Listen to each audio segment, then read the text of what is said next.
Reciban un cordial saludo de mi parte. En esta ocasión quiero hablarles sobre el tema del planteamiento del problema y vamos a dar inicio. Bueno, para el planteamiento del problema se dice de que este viene siendo una parte de lo que es un anteproyecto de investigación que a su vez contiene diferentes apartados que hay que complementar. Entonces, en todo trabajo de investigación, en todo protocolo de investigación, el planteamiento del problema está presente y es una de los puntos bases de todo proyecto de investigación. Entonces vamos a ver que en la Universidad Evangélica, en este caso, el planteamiento del problema está compuesto por la situación problemática, el enunciado del problema, los objetivos de la investigación, tanto general como específicos, el contexto de la investigación y la justificación. Menciono o aclaro que es en la Universidad Evangélica porque dependiendo de la institución, estos apartados pueden variar.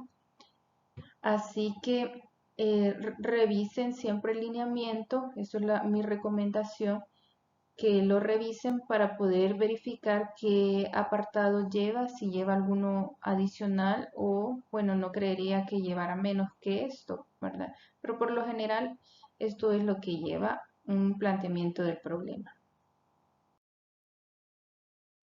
Y para empezar con la situación problemática, vamos a ver que esta va a describir lo que es el objeto de estudio y además de describirlo, esto conlleva más que todo los factores o el contexto en el cual se está desarrollando el problema de estudio.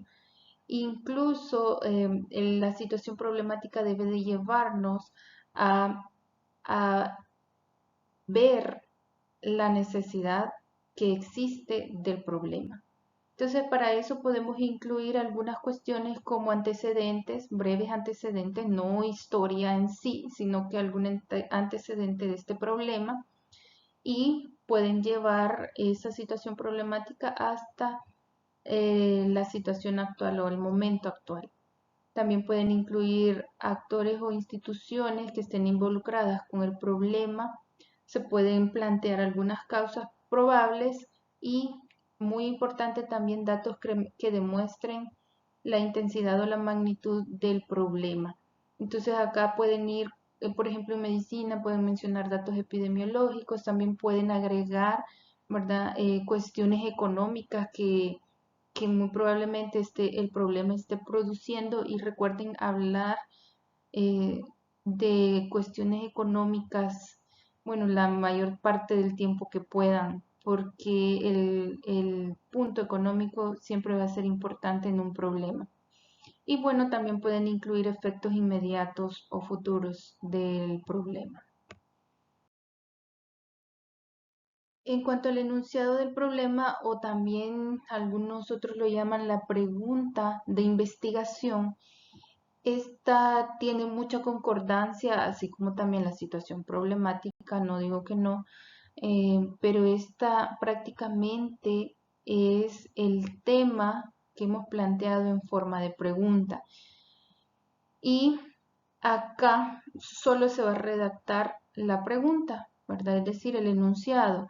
Algo muy importante es que debe de estar en concordancia con el tema, porque el asunto es que si el tema dice una cosa y el enunciado dice otra, entonces nos estamos perdiendo de la idea original del estudio o del problema que queremos investigar. Entonces, por eso debe de haber concordancia entre ellos. Y vamos a ver un ejemplo. Por ejemplo, acá tenemos un enunciado del problema. Dice cuáles son los genotipos y perfil de resistencia de cepas de Helicobacter pylori en pacientes del Instituto Salvadoreño del Seguro Social en el periodo de marzo a septiembre del 2021. Si ustedes se fijan, está el problema en sí de investigación, también la población a abarcar y también el periodo de tiempo. Esas son las cuestiones que no debemos de dejar afuera dentro de un enunciado. Sin embargo, la otra cuestión que quiero que vean es que el tema para ese enunciado debe de estar en concordancia. Entonces el tema, con ver el enunciado, podríamos decir que el tema tiene que hablar sobre genotipos y perfil de resistencia de Helicobacter pylori, ¿verdad? Entonces puede variar un poquito la redacción. Si ustedes se fijan en este ejemplo, varía un poquito la redacción, sin embargo la idea no se aleja. Entonces nos está dando una idea bastante clara de qué es el problema, qué es lo que se está o que se quiere investigar.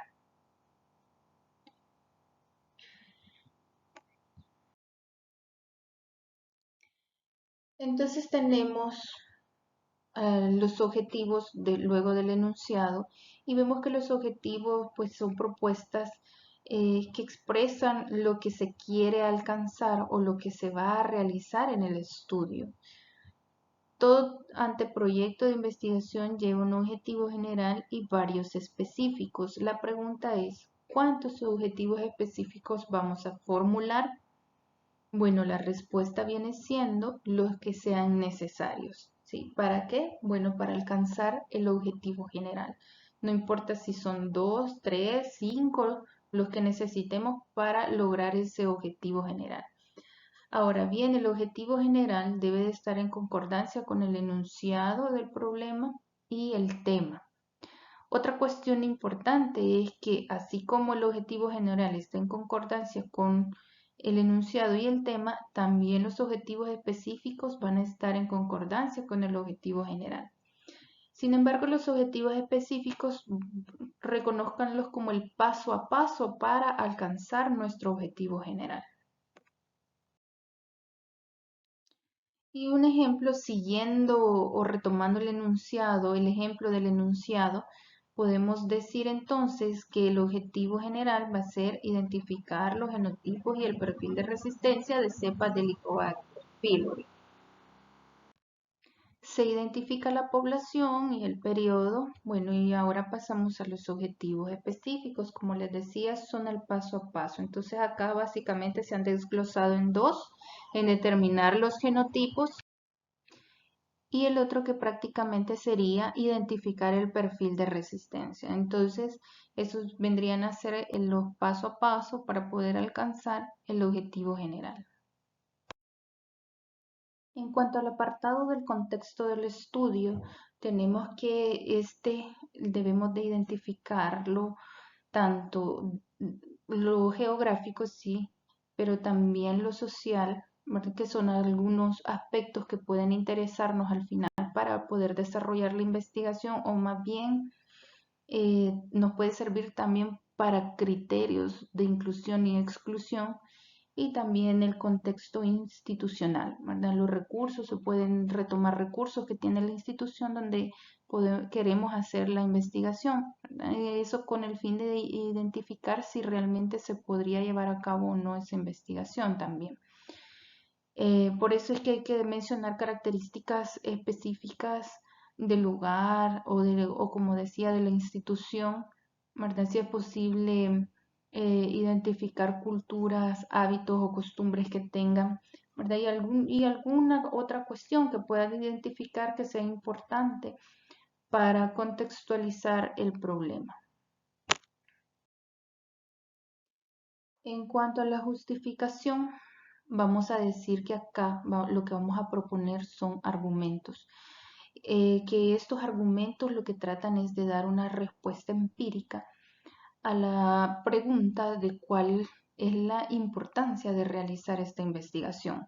Entonces acá es como que nos tenemos que defender diciendo de que por qué es importante nuestra investigación. Y bueno, retomo algo de uno de mis docentes que nos decían, ¿verdad? De que es como vender su investigación y darle relevancia, ¿verdad? A su trabajo. Entonces, acá también podemos exponer la colaboración de instituciones o personas, en todo caso, también puede ser, y la necesidad a la que se nos indujo a realizar o profundizar en el problema. Entonces, prácticamente acá podemos exponer también qué beneficios a futuros podríamos obtener con esta investigación. Ahora bien, quiero retomar algo importante. Esos son así de manera breve los apartados que debemos de colocar en nuestro planteamiento del problema. Sin embargo, a veces no nos dicen hagan un trabajo de investigación, pero no hayamos por dónde comenzar. Entonces vamos a ver que podemos tener algunos pasos ahí que nos pueden apoyar, ¿verdad? Hay diferentes autores, van a encontrar otros autores que recomiendan otra serie de pasos, pero al final me he fijado que vienen siendo casi los mismos o muy similares en cuanto a la propuesta para poder iniciar una idea de investigación.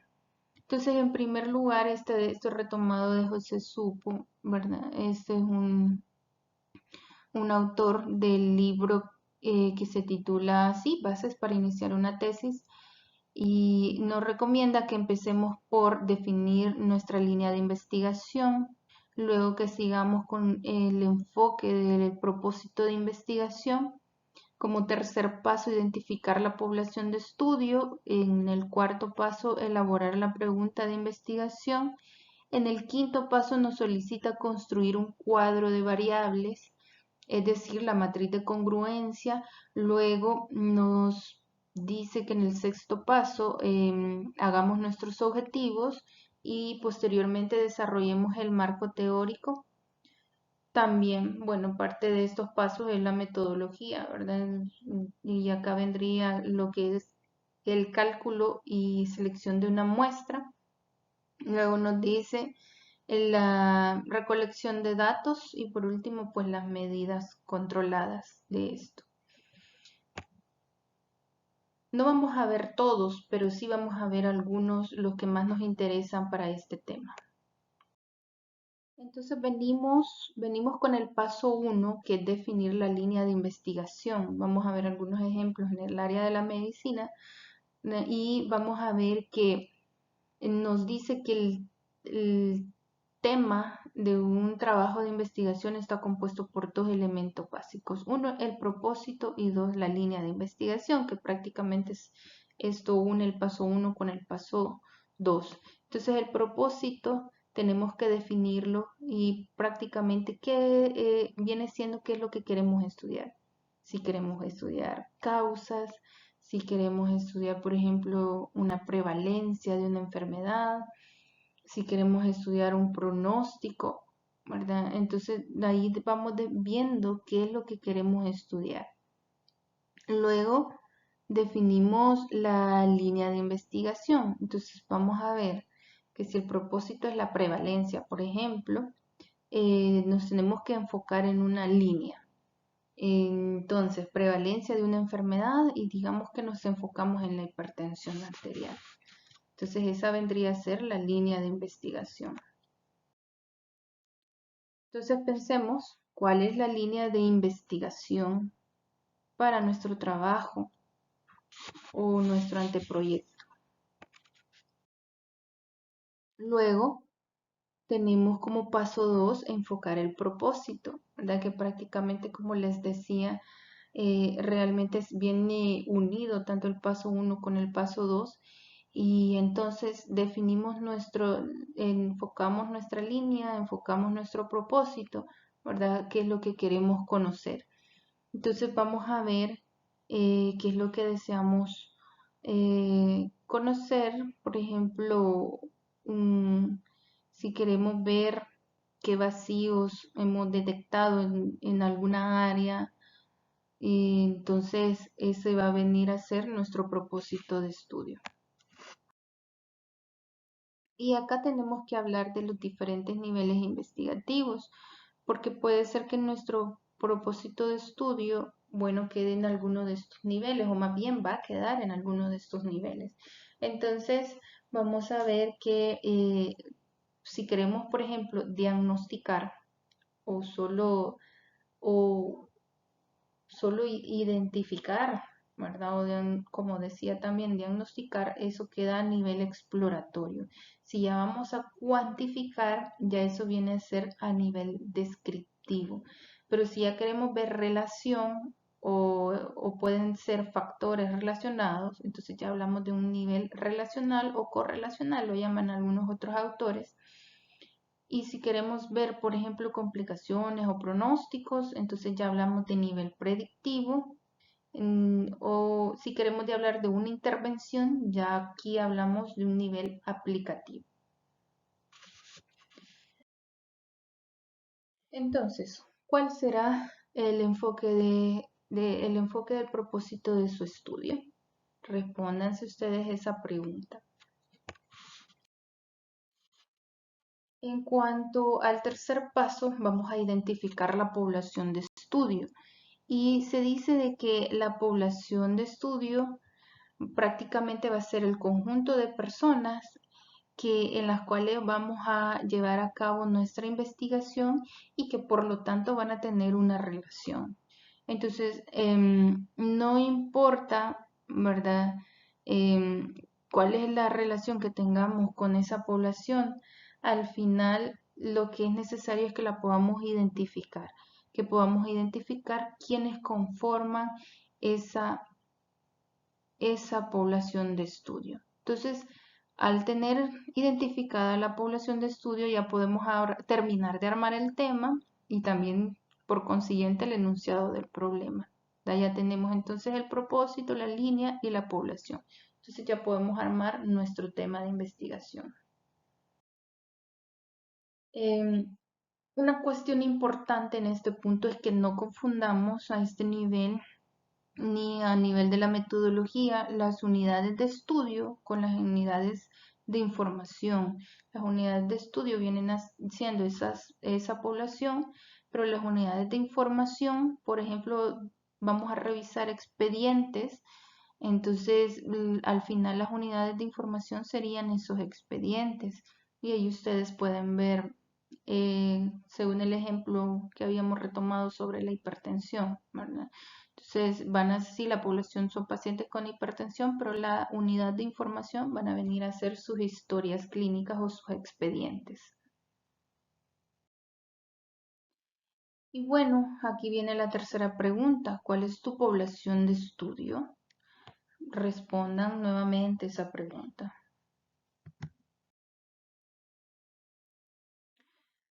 En cuanto al cuarto paso, vamos a ver que, como les decía, ya podemos empezar a elaborar esa pregunta de investigación o ya podemos elaborarla, retomando los tres pasos anteriores. Entonces, recordemos que esta pregunta va a surgir a partir de los problemas que hayamos observado o de la necesidad de investigación. Sin embargo, lo que nos recomienda este autor es que antes de poder formular ya de manera definitiva esta pregunta, que revisemos bibliografía e incluso que estemos alerta de nuevas ideas, ¿verdad? Y que también nos recomienda buscar un asesor, ¿verdad? Siempre va a ser necesario un asesor, siempre van a ser necesarios evaluadores porque, bueno, porque nosotros empezamos a escribir nuestro trabajo, sin embargo, nosotros creemos que está todo bien. Entonces, las otras personas pueden ver cosas que hagan falta o que sea necesario cambiar en nuestra idea de investigación para que ésta cumpla con el método científico. Entonces, por eso es importante asesorarnos, ¿verdad? Y que ese trabajo sea evaluado.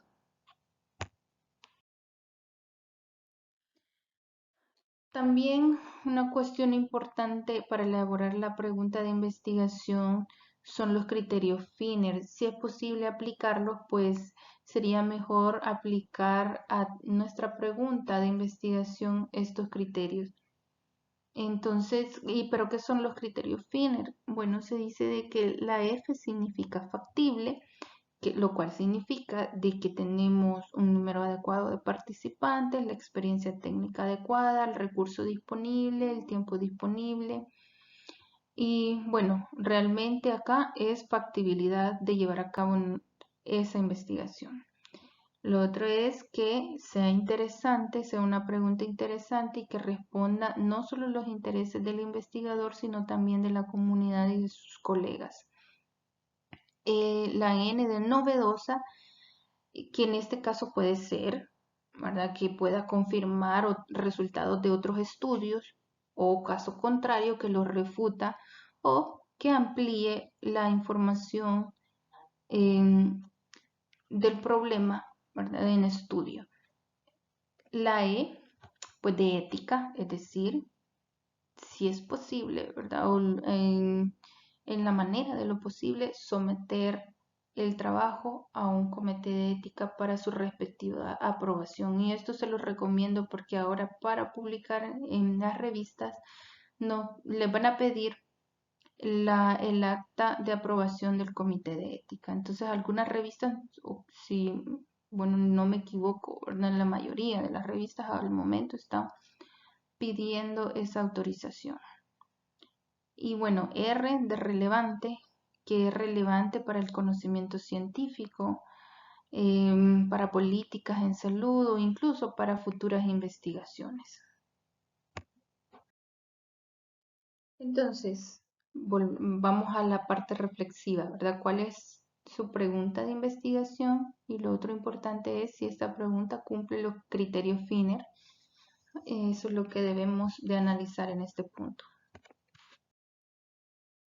Y como paso 5 tenemos la construcción del cuadro de variables.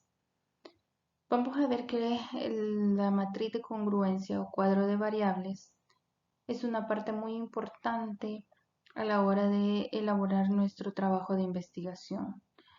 Y como este autor lo llama, ¿verdad? Es un mapa del tesoro.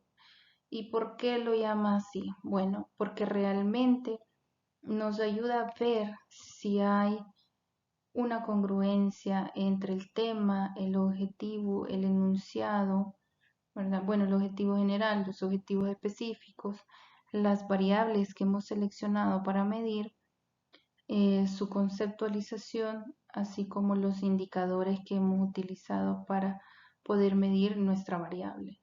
Entonces, la matriz de congruencia nos hace ver eso, ¿verdad? Si hay congruencia entre todo esto que hemos planteado.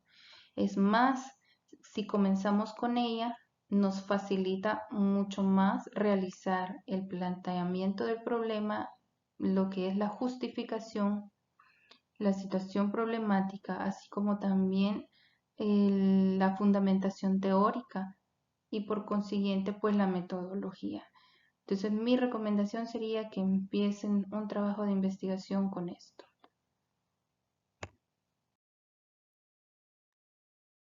Luego tenemos como definición de matriz de congruencia o cuadro de variables, dice que esta lo que nos permite es construir con tenacidad y rigor científico un problema de investigación.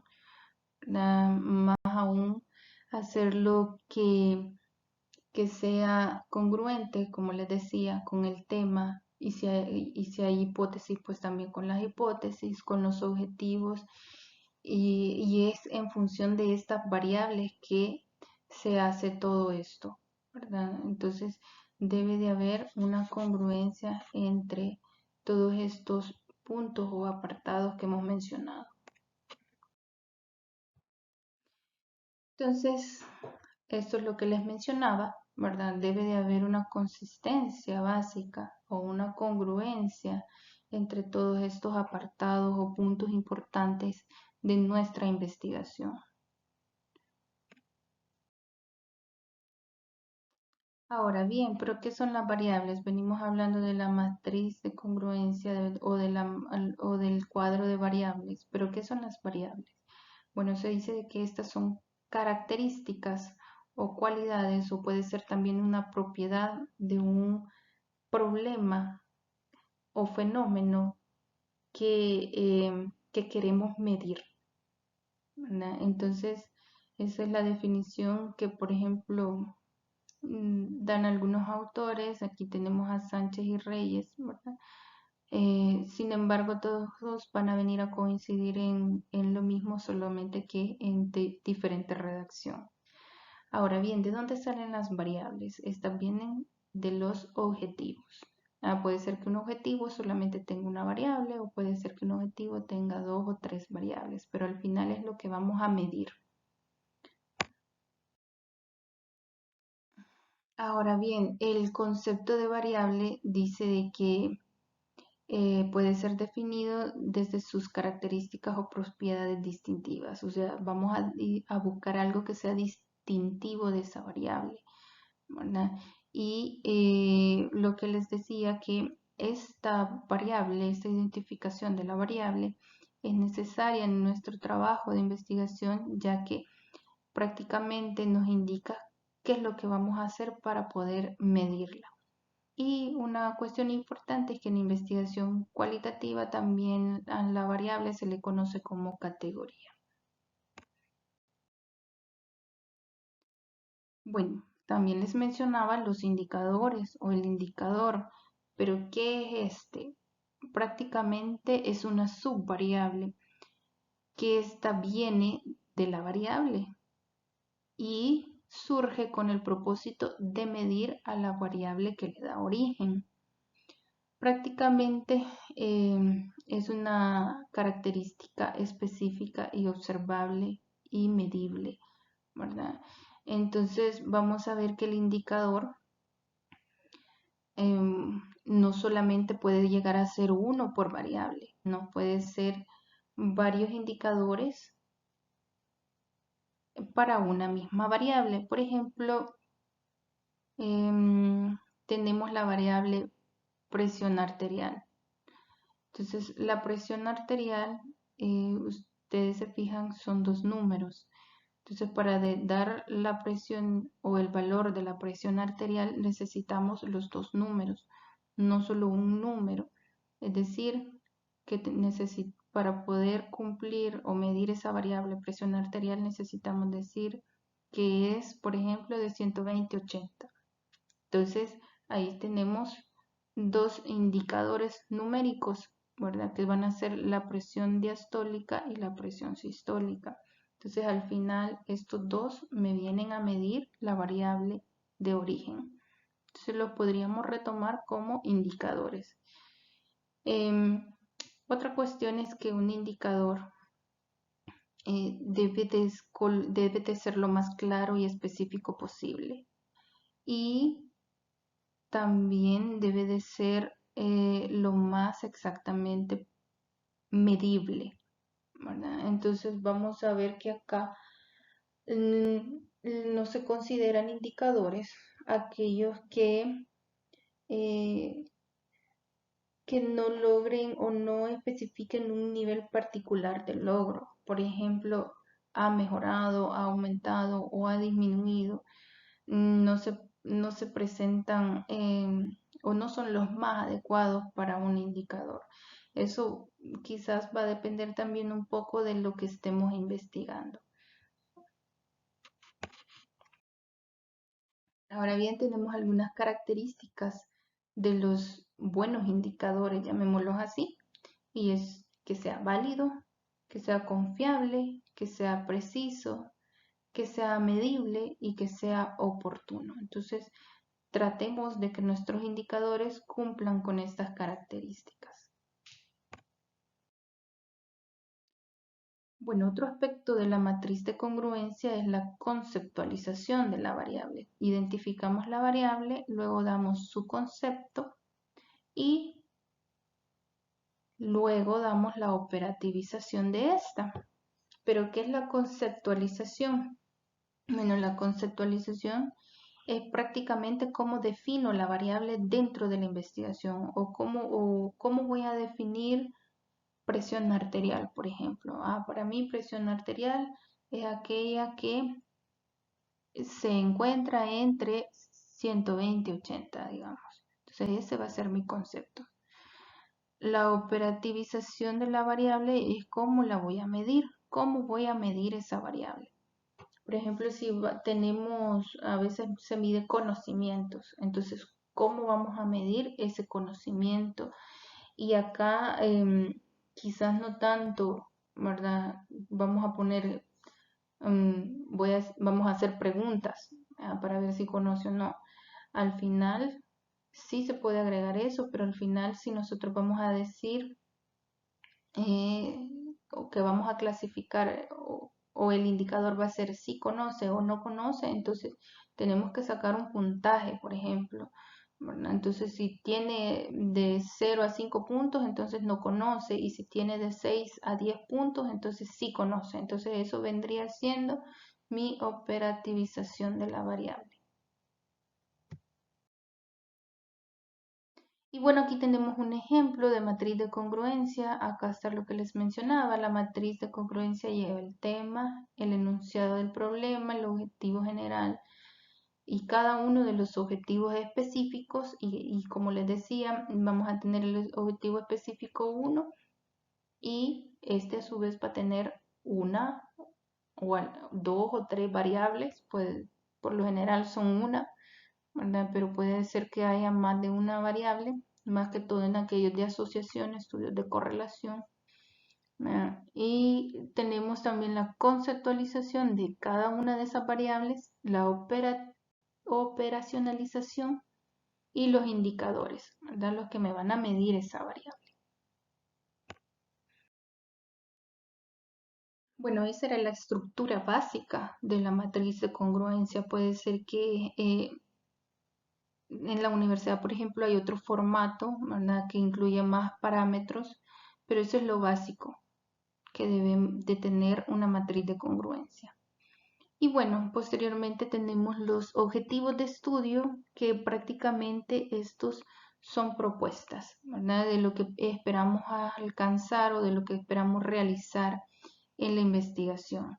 Y acá está nuevamente la pregunta: ¿cuántos objetivos específicos se formulan? Bueno, ya saben la respuesta: los que sean necesarios para alcanzar nuestro objetivo general. Ahora bien, el objetivo general es, como decíamos anteriormente, es un propósito o lo que queremos alcanzar con la investigación. Y los objetivos específicos también ya lo mencionaba, que son el paso a paso para alcanzar nuestro objetivo general. Entonces, con el desglose de esos objetivos específicos, se nos hace un poco más fácil tener una idea de cómo alcanzar nuestro objetivo general. Por eso es muy importante saber cómo plantearlos, porque al plantearlos tenemos que pensar en la forma en cómo se va a medir ese objetivo también, y que me va a ayudar a alcanzar el objetivo general.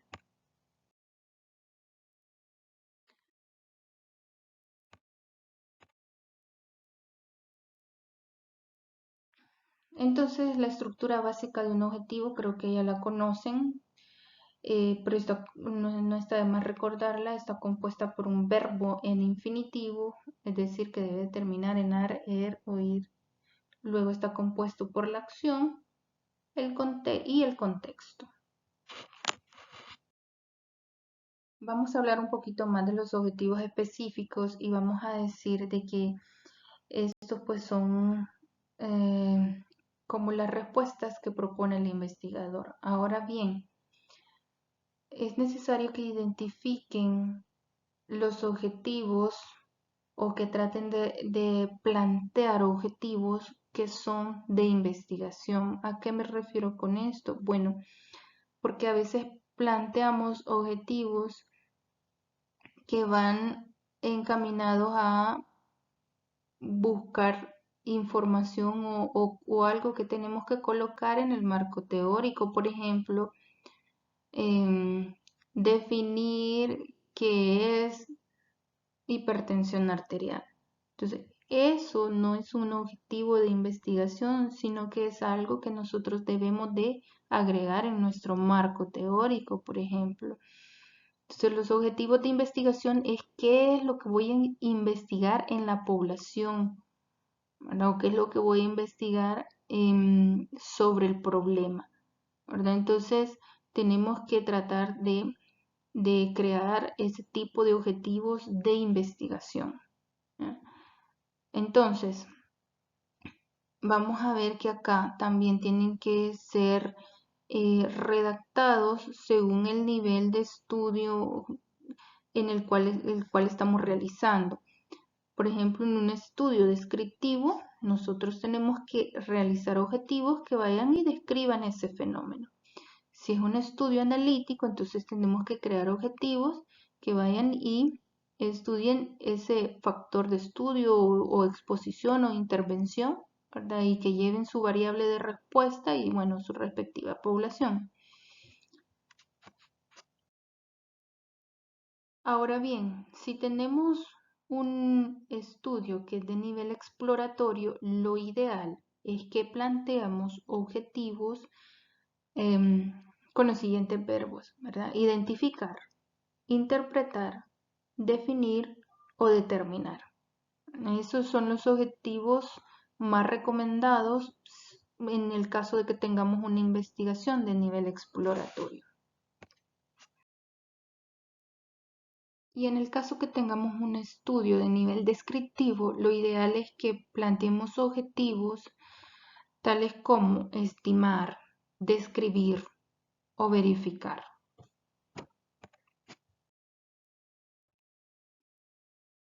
Y a nivel correlacional, podemos plantear objetivos que conlleven una comparación, o sea, comparar, asociar o medir. Entonces, eso indicaría un nivel correlacional.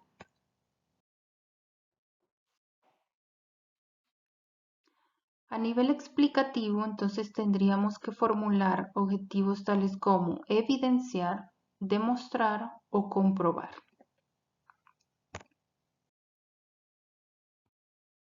Y a nivel predictivo, tendríamos que utilizar objetivos tales como predecir, pronosticar o prever.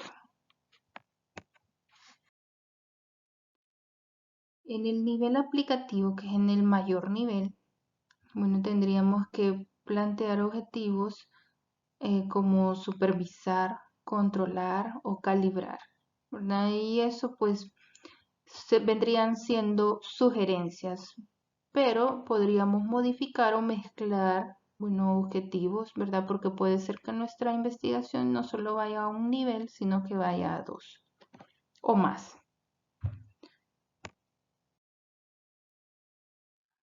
Bueno, y con esto pues le doy por finalizada esta presentación y les dejo acá la bibliografía sugerida y espero que les sirva de provecho esta presentación. Muchas gracias.